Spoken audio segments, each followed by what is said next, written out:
আলহামদুলিল্লাহ, মসজিদের জন্য এই দোকান থেকে একটা ঝাড়বাতি কিনলাম। চলুন এবার দেখা যাক কিভাবে ঝাড়বাতিটা সেট করতে হবে। নিরাপদ ডায়াগনস্টিক সেন্টার বঙ্গবন্ধু সড়ক সদর হাসপাতালের দক্ষিণে চৌধুরী বাজার দ্বিতীয়তলা ঠাকুরগাঁও। অগ্নি সিরিয়াল ও বিস্তারিত তথ্যের জন্য মোবাইল করুন মোবাইল নাম্বার 0178511664 সুখবর সুখবর সুখবর। এই যে খুলানের নিয়মটা যেটা যেটা দেখাইলাম আর কি, এই যে এই জিনিসটা, এই জিনিসটা এটার সাথে এই যে লকগুলা আছে না, এই লকগুলা এই যে এইখানে একটা লাগবে, এখানে একটা লাগবে। এই যে তিনটা ঢুকাই দিয়ে ইয়ার করে পাকা করে দিতে হবে। এখানে একটা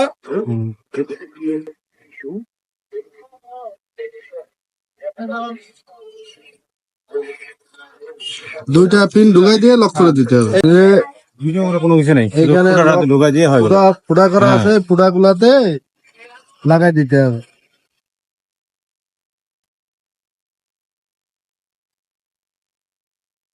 এই যে এখানে এখানে এখানে ফলো করেন, এখানে ফলো করেন। এই যে এই এটাতে সবগুলোতে ফুটা আছে, এই যে এই যে এই যে ফুটা আছে, এই যে ফুটা, সবগুলোতে এই যে ফুটা। ফুটা আছে। এটা ক্লিপ সিস্টেম, হ্যাঁ, এরকম দিয়া প্যাচ দিয়ে বাঁধিয়ে দিতে হবে, দিয়ে ঝুলাই দিতে হবে। প্যাচ দিয়ে ঝুলাই দিতে হবে। হুম ঠিক এরকম প্রতিটা পার্ট বাই পার্ট হুম খোলা যাবে এবং লাগানো যাবে। তারপরে যদি চেক করতে কোনো সমস্যা হয়, পরবর্তীতে তো আমি আসবই, তখন আবার দেখে দেবো। তো আমার মনে হয় না যে সমস্যা হবে, কারণ সিস্টেম জানলে পরে এই যে প্রতিটা আলাদা আলাদা খোলা যাচ্ছে। এই যে এই যে হ্যাঁ, হ্যাঁ, এই যে দেখতে পাচ্ছেন, এই যে এইভাবে এ করলে খুলে আসতেছে। এটা আবার লাগানোর সময় এইভাবে লাগাতে হবে। ওইভাবেই লাগাইতে হবে। এই যে বলগুলা ওটা সেগুলো এই এই সাদা ইয়াটার সাথে লাগানো থাকবে, মানে পিতল রঙের এটার সাথে লাগানো থাকবে। যতটুকু খোলা যায় আমরা সুবিধার জন্য খুলে দিচ্ছি। আর যে কোনো ইলেকট্রিক মিস্ত্রি এটা খোলার মানে খুলতে পারবে, মানে সিস্টেমটা দেখলেই সে বুঝতে পারবে যে এটা কিভাবে লাগাতে হবে। আমরা সুন্দর করে খুলে দিচ্ছি এবং দেখতে পাচ্ছেন তো নিশ্চয়ই আমরা এই লকটা ওখানে পুরাটাতে ঢুকবে। এই লকটা পুরাটাতে লকটা ঘুরানোই আছে, এই লকটা সোজা ছিল, ওখানে ঢুকাই দিয়ে এখানে লকটা এইভাবে করে দিবে, পাকা করে দিতে হবে। পুরাটাতে ঢুকাই দিয়ে। এবং এটার মাপ অনুযায়ী যে বলটা যেখানে সেট খায় সেখানে লাগাতে হবে। না, যে বলগুলো বলটা সবই একই মাপ, সবই একই মাপ, একই মাপ। একই মাপ। আর এগুলোও খোলা যাবে, প্রতিটা খোলা যাবে। খোলার দরকার পড়বে না ওটা। না খুলে নিতে হবে, না হলে তো ভাঙার সম্ভাবনা থাকবে। আর এটা তো একটা ফ্রেম, এগুলা খোলা লাগবে না, এগুলো তো এরকম বাজলেও কিছু হবে না, তাই না? মানে যেগুলা খোলা এই কাজগুলো, আর এগুলা খুলতে হবে শুধু। এটা ভেতরে এটারও এরকম লক সিস্টেম আছে, ভেতরের তারগুলা দিয়ে এখানে চেক করে দিলেই হবে। তারপরে আমরা এটা একটা খোলার সময় দেখে দেবো আবার যে কিভাবে খুলতে হবে।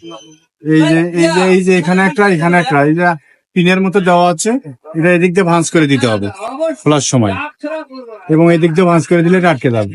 ঠিক এরকম এটা আলাদা আলাদা পার্ট, প্রতিটি আলাদা আলাদা পার্ট। এটা এইরকম একটা জায়গাতে, শুধু যে এটা যে কোনো একটা জায়গাতে এরকম মানে ঝুলিয়ে রাখে, তারপরে সেট করতে হবে। নিচে সেট করে নিয়ে তারপরে ওয়ালের সাথে বা যেখানে দেবে সানসেটে তারপরে সেট করা লাগবে। প্রথম অবস্থায় যে কোনো একটা জায়গায় নিয়ে এটাকে ঝুলিয়ে নিয়ে সেট করার পরে পরবর্তীতে এই অংশটা এটা হলো সিলিং এ থাকবে, এই অংশটা থাকবে সিলিং এর সাথে, এবং এটা এইভাবে থাকবে। তারপরে সেগুল দেয়া করা থাকবে। তারপরে যদি কোনো জিনিস বুঝতে ভুল হয়, তাহলে ভিডিও কলে বা যে কোনো আমার সাথে যোগাযোগ করলেই আমি যা সেট করে দিয়ে আসবো। আচ্ছা দেখেন, এই জিনিসটা যেটা দেখতে পাচ্ছেন, এটা থাকবে সিলিং ছাদের সাথে। তারপরে এই যে হুকটা আছে, এটা ভেতর পাক দিয়ে এই পাশে লাগানো থাকবে। এটা একদম এরকম ছাদের উপরে থাকবে, এটা ছাদের উপরে এরকম ঝুলে থাকবে। এটার আবার এইটা ছোট বড় করা যাবে, সুবিধা অনুযায়ী কেটে নেওয়া যাবে। এই সেগুলটা ছোট করলে পারে ছাদের দিকে বেশি যাবে, এবং যদি এটা এই অবস্থায় রাখতে চায় বা রাখা ওখানে যায়, তাহলে এই অবস্থাও রাখা যাবে। আমার মনে হয় না যে এখানে আর বুঝতে সমস্যা আছে। আর এই জিনিসটা, এটা সেগুলটা ঢেকে রাখার জন্য, এই জিনিসটা হলো সেগুলটা ঢেকে রাখার জন্য।